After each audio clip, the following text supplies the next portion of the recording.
Start हो। नमस्कार। आप सभी लोगों से मैं अपना परिचय करा दूं। मैं हूं डॉक्टर राघव शाह। मैं एक मनोचिकित्सक एवं नशा मुक्ति विशेषज्ञ हूं। मैं राजस्थान हॉस्पिटल जयपुर में कार्यरत हूं।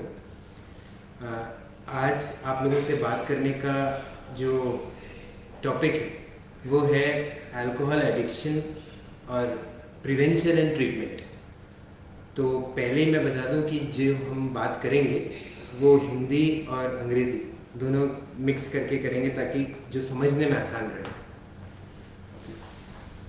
अल्कोहल आजकल की लाइफस्टाइल का एक पार्ट बन गया है, स्पेशली यंगर जनरेशन के लिए। जो युवा लोग हैं वो उनके विचार शराब को लेकर के उस तरीके से नेगेटिव नहीं है जैसा कि आज से हमारी पिछली जनरेशन में हम देखते थे।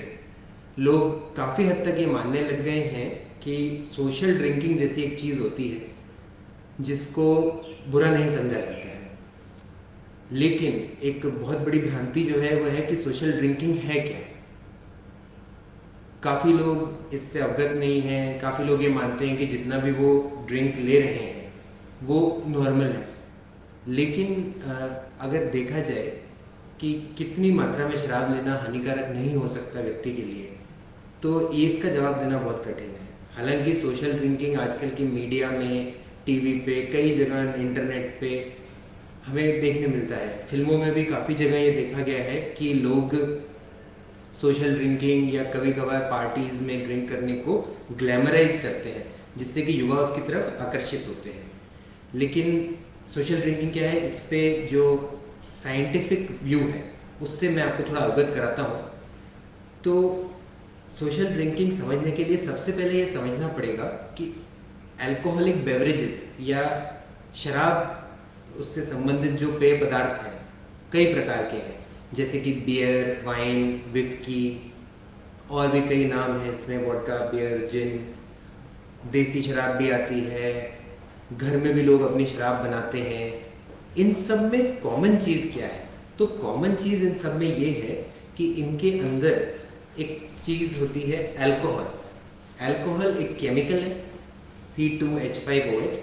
ये वो मुख्य चीज़ है जिससे कि शराब से लोगों को मज़ा आता है और वो इसकी तरफ आकर्षित होते हैं और इसे बार बार लेना चाहते हैं। तो ऐसा अक्सर देखा गया है कि जो लोग कभी बियर लेते हैं वो बीच में कभी विस्की भी ले लेते हैं, कभी कुछ वोडका ले लेते हैं, लेकिन हर चीज़ में उनको मज़ा आता है क्योंकि सब में अल्कोहल है। लेकिन ये मात्रा अल्कोहल की अलग अलग प्रकार की जो शराब के पदार्थ हैं उनमें अलग अलग होती है। जैसे काफ़ी लोगों का ये मानना है, जिसको एक भ्रांति भी कहा जा सकता है, कि बियर इतनी हानिकारक नहीं है जबकि विस्की काफ़ी ज़्यादा हानिकारक है। इसका आधार जो है बोलने का वो ये है कि विस्की में मात्रा शराब की काफ़ी ज़्यादा होती है, करीबन 42% होती है वॉल्यूम के हिसाब से। और बियर में अगर देखा जाए तो लाइट भी है, स्ट्रॉन्ग बियर भी आती हैं, 4% to 8% के बीच में होता है।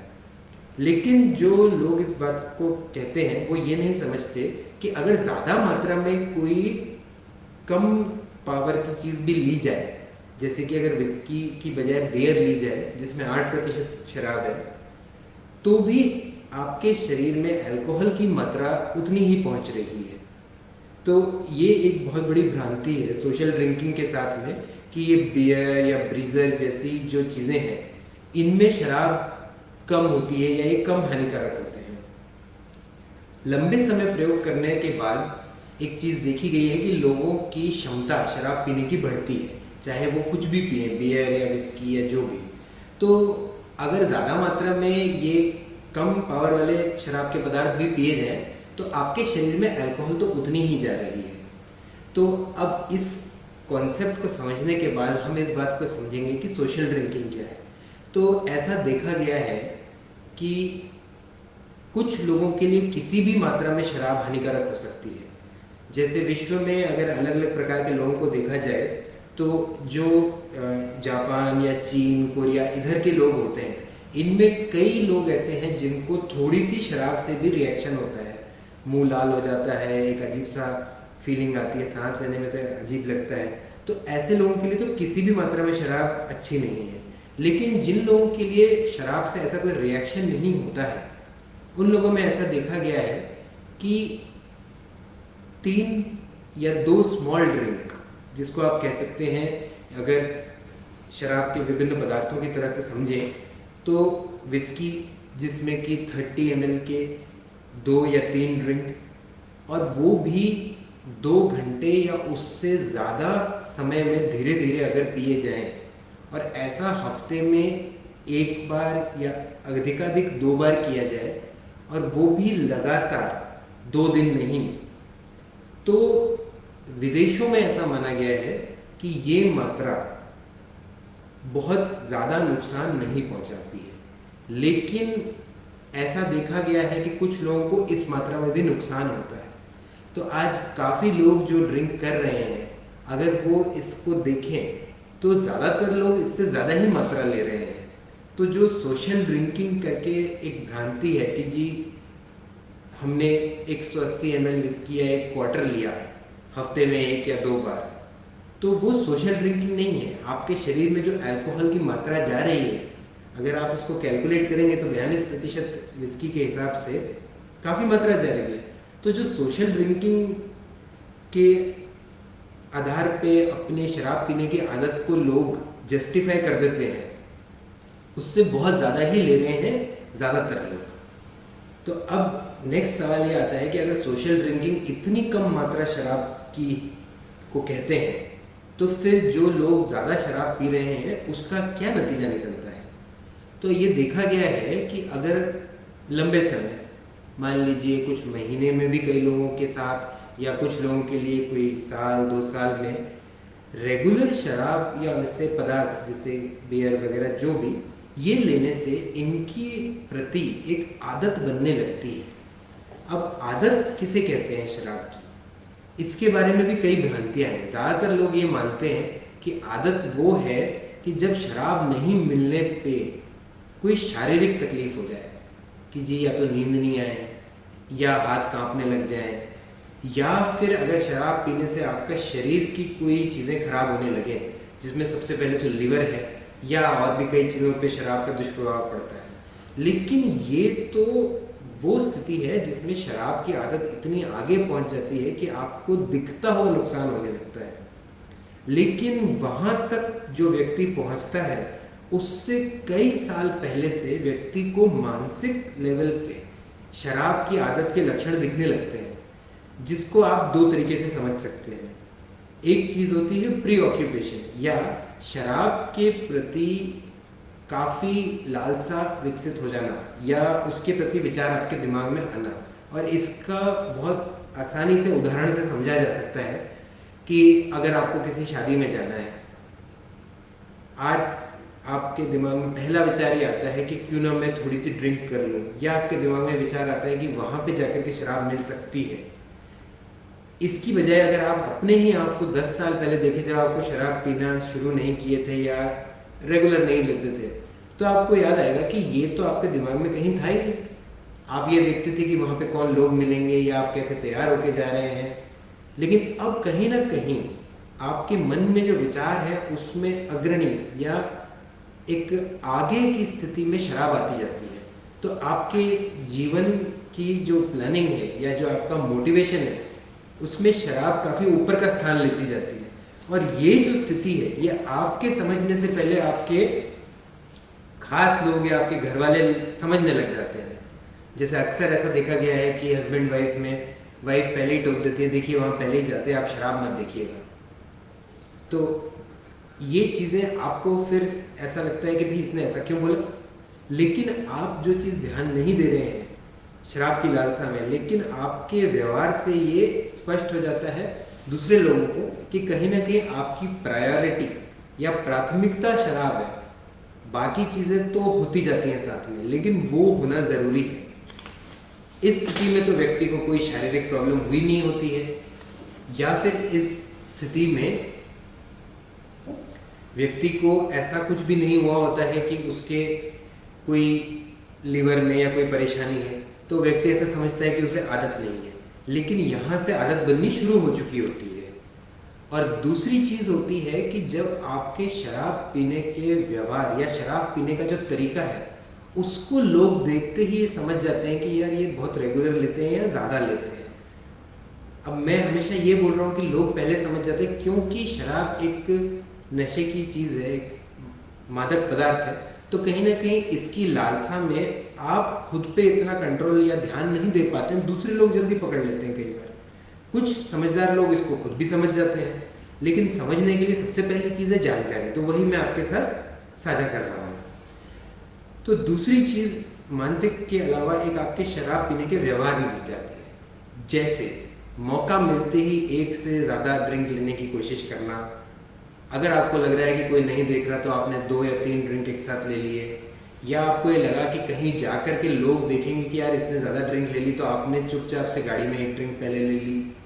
तो जो ऐसी चीज़ें होती हैं, ये सब चीज़ें आपकी शराब की लत को बताती हैं, जबकि आपके शरीर में अगर आप जांच कराएंगे तो लीवर में ऐसी कोई परेशानी हुई नहीं होगी, या हो भी रही होगी, या फिर आपका शराब पी करके कोई दुष्प्रभाव जैसे कि एक्सीडेंट हो जाना या कोई घर में झगड़ा हो जाना, या ऐसा तो कुछ हुआ नहीं है।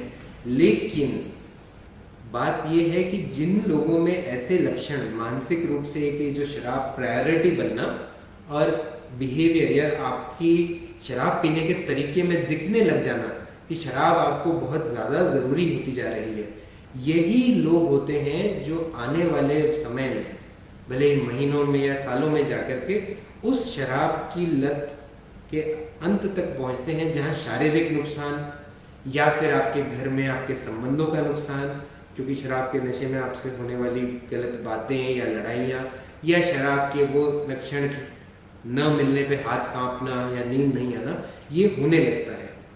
तो मेरा ये कहना है कि मैंने जो 3 चीज़ें आपको समझाई कि सोशल ड्रिंकिंग क्या है, जिसमें ऐसा कहा गया है कि बहुत ही कम मात्रा, ज़्यादा से ज़्यादा 2 या 3 स्मॉल ड्रिंक्स, वो भी लगातार 2 दिन नहीं, और ज़्यादा से ज़्यादा एक हफ्ते में 1 या 2 बार। वो चीज़ उससे आगे का स्टेप जो मैंने आपको समझाया कि जहाँ बनती हुई आपकी आदत है कि आपके दिमाग में शराब एक प्रायोरिटी बनती जा रही है और आपकी शराब पीने के तरीके में फ़र्क आता जा रहा है, जहाँ आप ज़्यादा से ज़्यादा शराब कम से कम समय में पीने की कोशिश कर रहे हैं, और यहाँ से लेकर के वो अंत जो कोई भी शराब पीने वाला भी नहीं चाहता कि मेरा लीवर खराब हो या मेरे संबंध खराब हो, घर में कोई कलेश हो, इन तीनों स्थिति में ये समझना बहुत ज़रूरी है कि जहाँ आप ये सोशल ड्रिंकिंग से आगे बढ़ के बीच वाले स्टेप पे आएंगे तो बहुत ज़्यादा संभावना है कि आप अंतिम स्टेप तक भी जाएंगे। तो आज जो मेरे को आपको एक मुख्य चीज़ समझानी थी कि आप कैसे बच सकते हैं शराब की आदत लगने और आगे बढ़ने से, वो इसके थ्रू मैंने आपको समझाया। और इस जानकारी का प्रयोग करके आप या आपके कोई भी निकट लोग हैं जो शराब इस तरीके से ले रहे हैं, जैसा कि मैंने आपसे डिस्कस किया, तो आप उनको ये बता सकते हैं कि भाई इस बात का चांस बहुत ज़्यादा है कि आपकी शराब की आदत बढ़ती जाएगी और आपको आगे जाकर के वो सारे दुष्प्रभाव होंगे जो आप चाहते हो कि ना हो, लेकिन बाद में जब आपको प्रॉब्लम्स आएंगी तो आपको शराब की लत इतनी बढ़ चुकी होगी कि उन प्रॉब्लम्स के बावजूद भी शराब छोड़ना मुश्किल हो जाएगा। तो ये एक चीज़ मुझे आपको समझानी थी। अब ये है कि शराब की आदत के और क्या लक्षण हैं। तो 3 लक्षण तो मैंने आपको बता दिए कि शराब पीने आपकी प्रायोरिटी बनता जाता है, दूसरा शराब पीने का तरीका बदल जाता है, आप ज़्यादा से ज़्यादा शराब पीना चाहते हैं मौका मिलने पे, और तीसरा ये है कि आपको शराब से दिखते हुए नुकसान होने लगते हैं। इसके अलावा भी कई लक्षण हैं जो शराब की लत बताते हैं, जैसे कि शराब की मात्रा बढ़ते जाना, इसको बोलते हैं टॉलरेंस।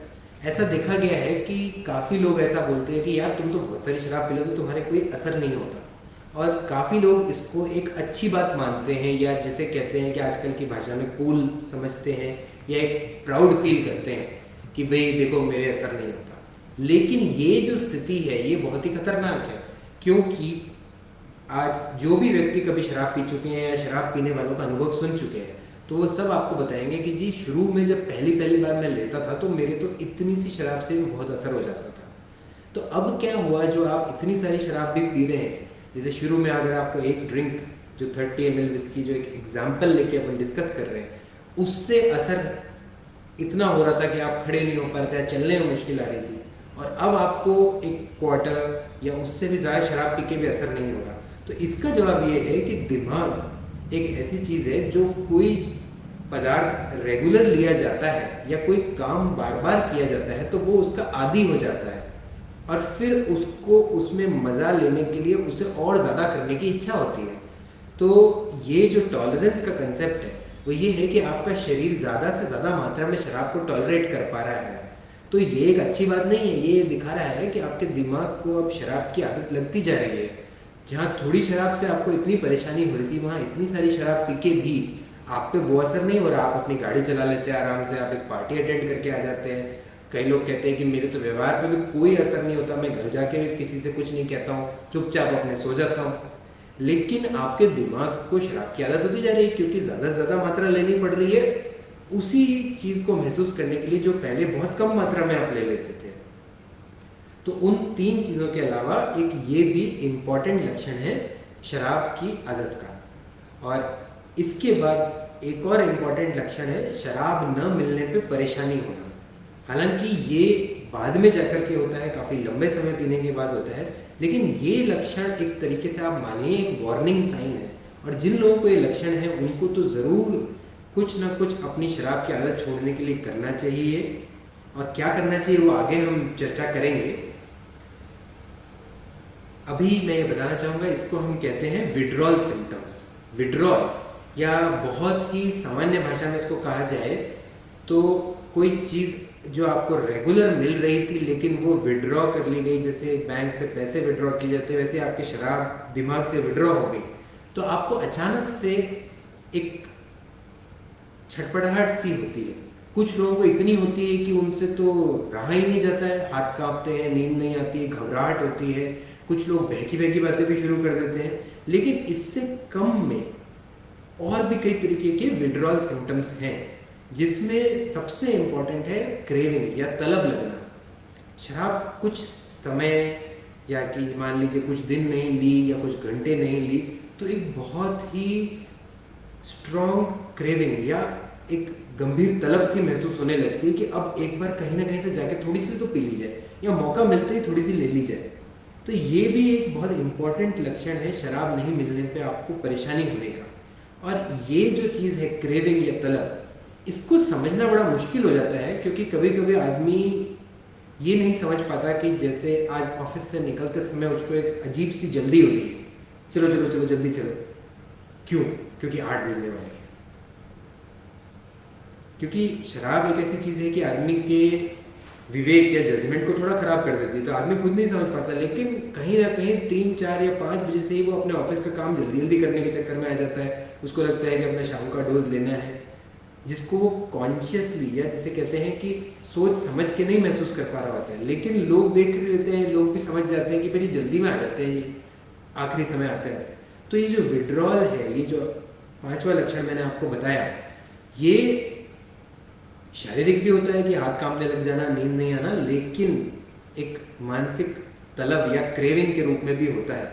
और इन सब चीज़ों का भले ही ये बहुत ज़्यादा न भी हो, लेकिन आपकी क्वालिटी ऑफ लाइफ या जीवन की जो एक समरसता है, जहाँ पहले आपका जीवन कई चीज़ों से बना हुआ था, अपने रिश्तों में भी आप खुशी ढूंढते थे या आप कई तरीके की चीज़ें करते थे, कहीं घूमने जाना या पार्क में जाना या कुछ करना, अब कहीं ना कहीं आपकी सारी चीज़ें इस हिसाब से एडजस्ट होने लगती हैं कि एक चीज़ तो फिक्स है मेरे जीवन में कि शाम को या हर हफ्ते में या वीकेंड पे या ऐसे फिक्स रूप से मुझे शराब तो लेनी ही है। बाकी सब चीज़ें उसके आसपास मैं एडजस्ट कर लेता हूँ। जिस दिन ज़्यादा शराब लूँगा तो अगले दिन सुबह मैं घूमने नहीं जाऊँगा, जबकि जब आप पहले शराब नहीं लेते तो आप रोज़ घूमने जाते थे। तो ये जो 5 लक्षण हैं, मैं इनको एक बार रिवाइज भी कर देता हूँ। और आपके कोई भी सवाल हो तो आप इस बारे में मुझसे चैट बॉक्स में या जैसे भी पूछना चाहें आप कर सकते हैं। और अंत में मैं आपको अपने बारे में कुछ डिटेल में अपनी कॉन्टैक्ट इन्फॉर्मेशन भी दूंगा। तो ये जो 5 लक्षण जो हमने डिस्कस किए, जो एक बनती हुई आदत की तरफ आपको बताते हैं, वो है एक मानसिक रूप पे प्री ऑक्यूपेशन या प्रायोरिटी, कि बाकी चीज़ों के ऊपर शराब की इम्पोर्टेंस बढ़ती जाना। दूसरा, शराब पीने का तरीका बदलने लगना, आप ज़्यादा से ज़्यादा शराब कम से कम समय में पीने की कोशिश करते हैं। तीसरा, शराब नहीं मिलने पे आपको कुछ अजीब अनुभव होना या असहज महसूस करना, जो शारीरिक भी हो सकता है और मानसिक भी हो सकता है। चौथा, एक शराब की मात्रा बढ़ते जाना लेकिन शराब का असर होना कम हो जाना। और पांचवा, एक्चुअली में शराब से संबंधित आपके शरीर को नुकसान होना शुरू हो जाना, जैसे कि लीवर को नुकसान और ये चीज़ें। तो इन 5 मुख्य चीज़ों को मैं आपको समझाना चाहता था, जिसमें स्पेशली ये मानसिक रूप से एक प्री ऑक्यूपेशन या शराब की एक प्रायोरिटी बनना, कि ये आपकी प्राथमिकता बन गई और एक कहीं ना कहीं आप शराब पीने के तरीके में परिवर्तन आना और धीरे धीरे शराब की मात्रा बढ़ती जाना, ये एक आपके लिए वार्निंग साइन है, जहां आपको ये समझना है कि अब आप शराब की लत की तरफ आगे बढ़ते ही जाएंगे अगर आपने अपने व्यवहार को बदलने के लिए कुछ किया नहीं। तो अभी तक की चर्चा में हमने ये समझा कि शराब की लत क्या है, जिसके 5 मुख्य लक्षण आपको बताए। सोशल ड्रिंकिंग क्या है, जिसमें काफ़ी कम नुकसान है लेकिन कुछ लोगों को उसमें भी नुकसान हो जाता है। तो कहीं भी ये नहीं कहा जा रहा है कि आप सोशल ड्रिंकिंग करें रेगुलरली, और इस बात को मैं लास्ट में एक बार फिर एम्फसाइज करूँगा ताकि एक गलत मैसेज ना जाए, लेकिन फिर भी एक देखा गया है कि कम से कम नुकसान में शराब कितनी मात्रा होती है, तो वो सोशल ड्रिंकिंग है। अब क्वेश्चन ये आता है कि जो लोग इसमें आगे बढ़ रहे हैं या जो लोग शराब थोड़ा रेगुलरली लेने लग गए हैं, उन लोगों के लिए अब क्या ऑप्शन है। ये सब समझने के बाद भी वो अपनी सहायता स्वयं कैसे कर सकते हैं, पहली बात, और दूसरा, ज़रूरत पड़ने पे क्या ऑप्शंस हैं कि आप इलाज लें या कोई इलाज जिसमें काउंसलिंग भी होती है, दवाइयाँ भी होती हैं, किन लोगों को उसकी ज़रूरत है। तो पहला तो ये है कि स्वयं की मदद कैसे कर सकते हैं। तो देखिए, स्वयं की मदद करने के लिए सबसे पहले ज़रूरी है कि समझना कि आपकी जो तरीका है शराब लेने का या आदत है वो कैसी है। तो अभी जो मैंने आपको पॉइंट बताया उसके आधार पे आप काफ़ी हद तक ये समझ पाएंगे कि आपकी शराब पीने की आदत किस तरह से चल रही है। दूसरा ये है कि ये समझ आने के बाद क्या कर सकते हैं आप अपने लिए। तो देखिए, एक बात तो बिल्कुल क्लियर है कि व्यक्ति अगर अपने जीवन को पूर्ण रूप से देखे, ये समझे कि जीवन में सुख या क्वालिटी ऑफ लाइफ अच्छी तभी है जब हम अपने जीवन में सब चीज़ों पे ध्यान दें, तो कहीं ना कहीं शराब पे बहुत ज़्यादा ध्यान देना अपने आप ही रुक जाता है। अगर व्यक्ति ये बना ले अपना जीवन का नियम कि मुझे एक बैलेंस्ड लाइफ या एक अच्छा जीवन जीना है, जिसमें सुबह कुछ व्यायाम के लिए जगह है, दिन की प्लानिंग करने के लिए एक जगह है, जहाँ अपने सगे संबंधियों, घर के लोगों से अच्छे से बात करना, सामाजिक गतिविधियों में अपना समय लगाना, इन सब चीज़ों के लिए अगर जगह है, तो ऐसे व्यक्ति के जीवन में डेफिनेटली शराब कभी भी वो जगह नहीं ले पाएगी कि वो एक लत की तरफ बढ़े। तो एक बात मोटे मोटे तौर पे समझनी है कि एक तो ये समझिए कि क्या होती है शराब की लत, और दूसरा, अगर कहीं आप इसकी तरफ बढ़ रहे हैं तो आप अपने आप को याद दिलाइए कि भाई मुझे अपने पूरे जीवन को एक बैलेंस्ड रूप से चलाना है। तो शराब क्या कोई भी बुरी आदत आपकी छूट जाती है, लेकिन अब दूसरा सवाल ये आता है कि कुछ लोग ऐसा कर नहीं पा रहे होते हैं, और उसका जवाब है, वो उसका कारण ये है कि जब शराब लंबे समय पी जाती है तो कहीं ना कहीं ये एक बीमारी के रूप में डेवलप होने लगती है। और वो लोग जिनको ये अल्कोहल एडिक्शन हो गया है, जैसे कि लक्षण मैंने आपको बताए, और जिनका दिमाग, एक बहुत ही सिंपल लैंग्वेज में कहा जाए कि शराब न होने पे देयर ब्रेन्स मिस अल्कोहल, ये जिसको मैं विड्रॉल कह रहा था कि जिनको शराब न मिलने पे तीव्र तलब होना या कोई शारीरिक लक्षण होना, ऐसी स्थिति तक जो लोग पहुंच जाते हैं, उन लोगों को कई बार स्वयं की सहायता स्वयं करना मुश्किल हो जाता है, क्योंकि इसका बहुत सिंपल एक्सप्लेनेशन है। ऐसे लोग जनरली रेगुलर शराब ले रहे होते हैं, या तो रोज या फिर भले ही कुछ दिन छोड़ छोड़ के, लेकिन बहुत अधिक मात्रा में। तो ऐसे लोगों के दिमाग में जब शराब का स्तर उतरने लगता है तो एक अजीब बेचैनी होती है, और इसको ठीक करने के लिए कई बार इलाज, जिसमें कि कुछ दवाइयाँ भी हैं, उनकी ज़रूरत पड़ती है। जैसे कि आप समझ सकते हैं, एक एग्जाम्पल दिया जाए कि जिन लोगों को डायबिटीज़ होती है, जब उनके शरीर में ग्लूकोज का या शुगर का लेवल कम होने लगता है तो ऐसा देखा गया है वो चिड़चिड़े होने लगते हैं, उनको कई मीठी चीज़ें खाने का एकदम से मन होने लगता है। कई बार तो जैसे एकदम तीव्र गति से ऐसा लगता है कि कुछ तो खा लो। तो वैसे ही दिमाग में जो लोग रेगुलर शराब लेते हैं उनके जब दिमाग से शराब का स्तर उतरने लगता है तो कुछ ऐसी ही छटपटाहट होती है। तो स्पेशली इस तरह के जो लोग हैं जिनको बहुत तीव्र तलब लगती है शराब नहीं पीने पे, या जिनको कोई शारीरिक लक्षण होते हैं, उन लोगों को कभी ट्रीटमेंट के बारे में भी सोच लेना चाहिए। और जहाँ तक मेरा कहना है ये ट्रीटमेंट लेना अच्छा ही रहता है, क्योंकि शराब की जो आदत है जैसा कि हमने डिस्कस किया ये जनरली अपने आप रुकती नहीं है, क्योंकि शराब आगे से आगे बढ़ती है। जिस मात्रा पे आपको पहले असर होता था उस पर होना कम हो जाता है और आपकी मात्रा जनरली बढ़ने लगती है, या आप एक दिन भी शराब स्किप नहीं कर पाते हैं। तो जो लोग स्वयं की सहायता स्वयं नहीं कर पा रहे, जैसा कि मैंने आपको बहुत ही सिंपल तरीके से बताया था कि एक बैलेंस्ड लाइफ पे वापस नहीं जा पा रहे, उन लोगों को ट्रीटमेंट लेना अच्छा रहता है। और ट्रीटमेंट में कभी भी ये नहीं सोचना चाहिए कि केवल दवाइयाँ दी जाती हैं, या जैसे कोई नशा मुक्ति केंद्र में भर्ती कर लिया जाता है, या जैसे व्यक्ति को शर्मसार होना पड़ता है डॉक्टर के सामने अपनी पूरी शराब की लत के बारे में बताने पे। ज़्यादातर जो शराब का इलाज किया जाता है वो मनोचिकित्सकों द्वारा किया जाता है, जैसे कि मैं हूँ। मनोचिकित्सक इस बात को समझते हैं कि शराब की जो आदत है वो एक बीमारी जैसी बनती जाती है। और जैसा कि आज आप कोरोना के लिए भी जगह जगह सुन रहे हैं कि बीमारी से हमको बचना है या उससे दूर रहना है, लेकिन बीमार व्यक्ति की हमें सहायता करनी होती है। तो वैसे ही जिन लोगों की शराब की आदत बहुत बढ़ चुकी होती है, हम उन्हें एक सहानुभूति की नज़र से देखते हैं और हमारी ये कोशिश रहती है कि वो खुल के अपनी बात बताएं।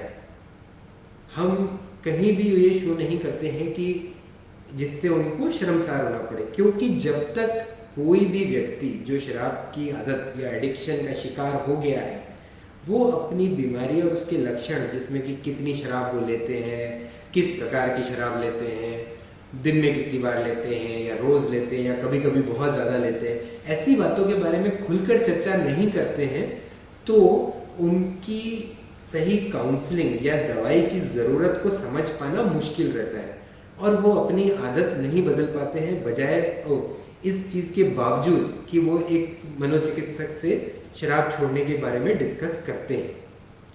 तो ये हमने देखा कि एक तो अभी तक एक अगर समरी की जाए जो हमने डिस्कशन किया, तो हमने शराब पीने के बारे में देखा कि एक चीज़ है सोशल ड्रिंकिंग और एक चीज़ है शराब की आदत बढ़ते जाना। आदत बढ़ते जाने के लक्षण, 5 मुख्य लक्षण मैंने आपको बताए और ये देखा हमने कि इस आदत को छोड़ना कई लोगों के लिए स्वयं के लेवल पे भी संभव है, जिसमें सबसे ज़रूरी चीज़ है ये जानकारी होना कि उनकी शराब की आदत अब बढ़ती जा रही है और उन्हें कुछ करना चाहिए। और दूसरा ऑप्शन, जो लोग स्वयं की सहायता स्वयं नहीं कर पाते उनके लिए चिकित्सकीय इलाज का है, जो कि मैंने आपसे अभी डिस्कस किया। अब एक बात ये आती है कि काफ़ी लोग ये कहते हैं कि जी शराब हम इतने साल से ले रहे हैं तो आज हमारे जीवन में इसकी एक आदत सी हो गई। और वो लोग काफ़ी ऐसे उदाहरण देते हैं कि भाई कई लोग हैं जो जीवन में बहुत समय से शराब लेते लेते अंत तक लेते रहे, उनको तो कोई परेशानी नहीं हुई।